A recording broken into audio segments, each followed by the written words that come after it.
Welcome back. December 16th represents a day of reconciliation in South Africa. We reflect on how far the country has come.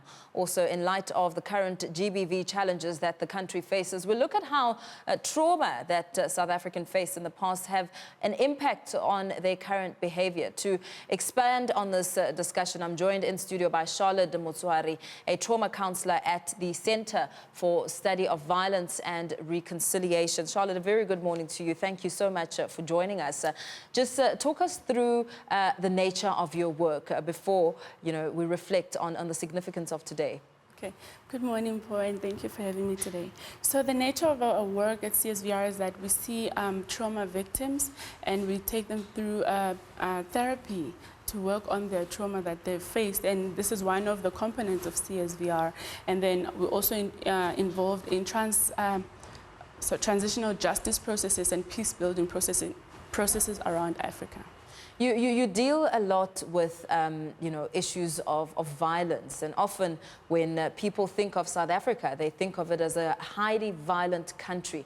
And over the past few months, we've seen an escalation in gender-based violence, with the focus being on the impact of violence on women and children, and the number of murders and rapes and all sorts of violent crimes that have occurred. When it comes to the significance of a day such as the Day of Reconciliation, how much of an impact does violence have on reflecting upon today?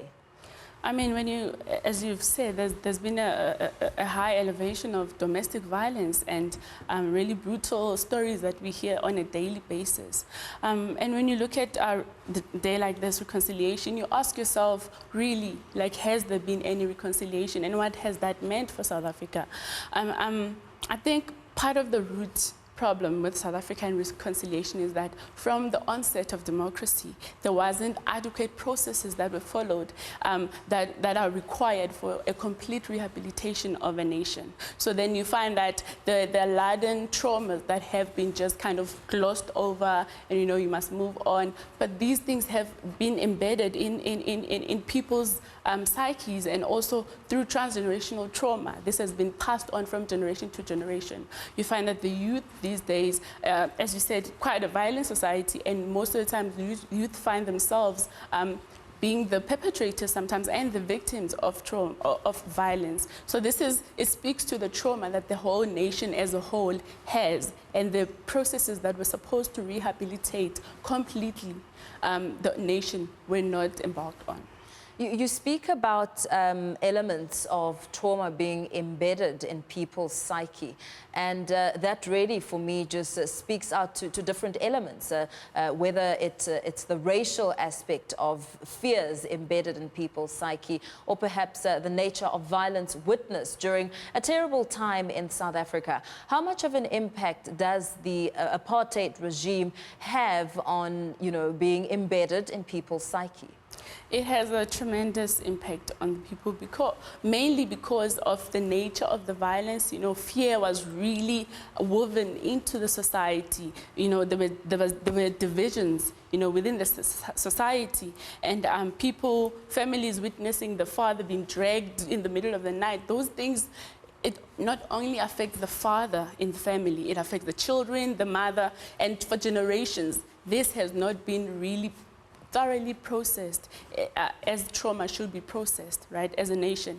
And so when it comes to days like today, really it speaks to, we really ought to look back and say, where did we go wrong, and what can we do moving forward in terms of really embracing rehabilitation of the nation as a whole. How can the nation begin to rehabilitate itself from the past, as well as day-to-day occurrences that happen? Violent incidents, witnessing violent incidents are really traumatic, especially escalated by mediums like social media, where you're able to watch a video of, violent crimes.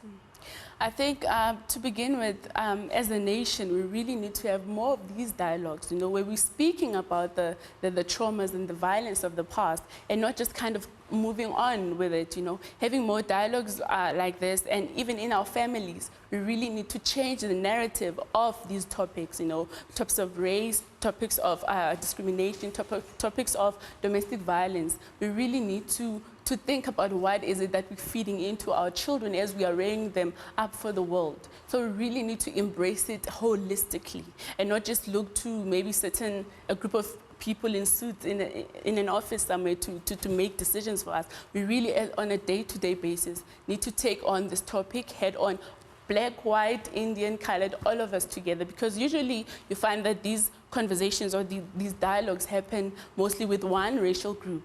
Right? But it really is imperative that we all come together and face the truth.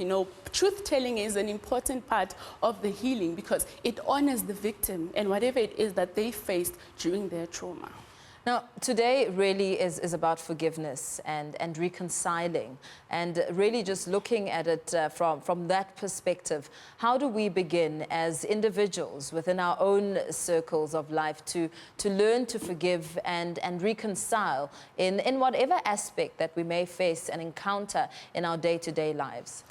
I think it has really been coming up, the issue of mental health awareness, right? And it's an important aspect that for a long time people kind of don't really take it seriously. But as we're seeing in today's society, it's laden with traumas, whether it's recent or traumas that have been passed on through generations. So we really need to open up the dialogue around mental health awareness and really see what as a nation we really need to prioritize it. And this comes from the government downwards.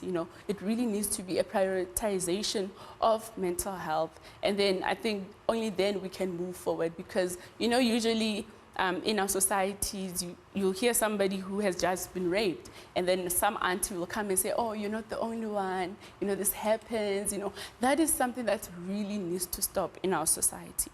And Charlotte, just looking at introspection and, just analyzing yourself as you are exposed to certain levels of violence or incidents such as what you've mentioned now, where people just want to brush it off and talk it away as if, you shouldn't have time to deal with it and learn how to deal with it.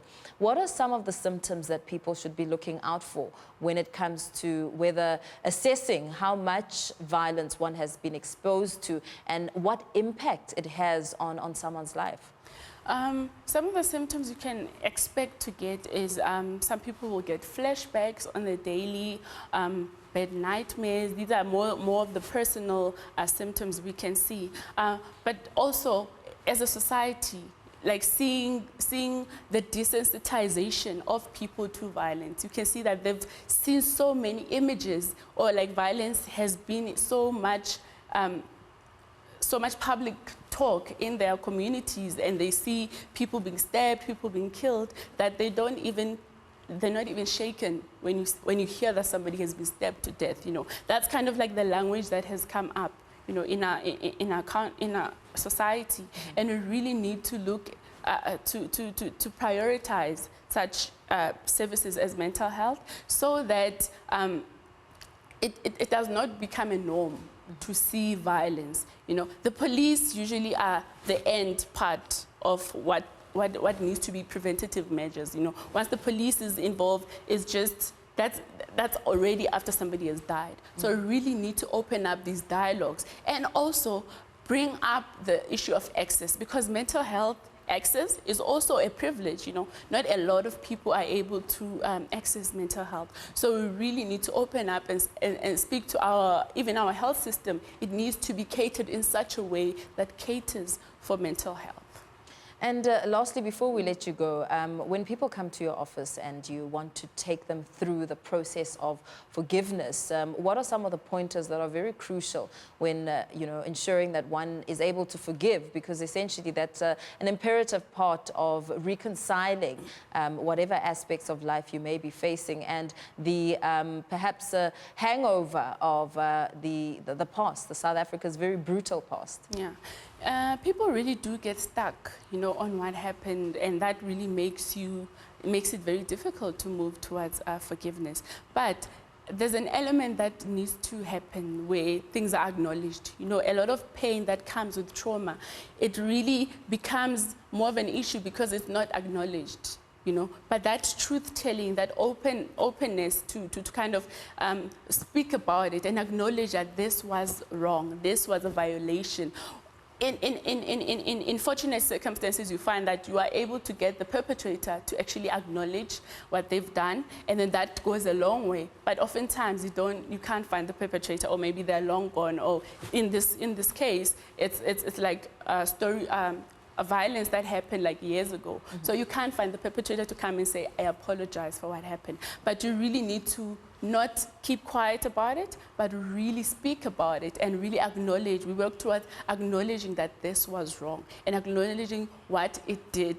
And oftentimes victims, they ask themselves, what could I have done differently in that situation? And they get stuck on that. But you really need to help the person to understand that there's nothing, you did all that you could do in that situation. There's nothing that you did that made the person do that, or there's nothing that you did that led to that situation. Absolutely. Thank you so much for your sound advice. Charlotte Motsoari, a trauma counselor at the Center for the Study of Violence and Reconciliation, giving some sound advice there, as of course the 16th of December is a time for South Africans to reflect on the day of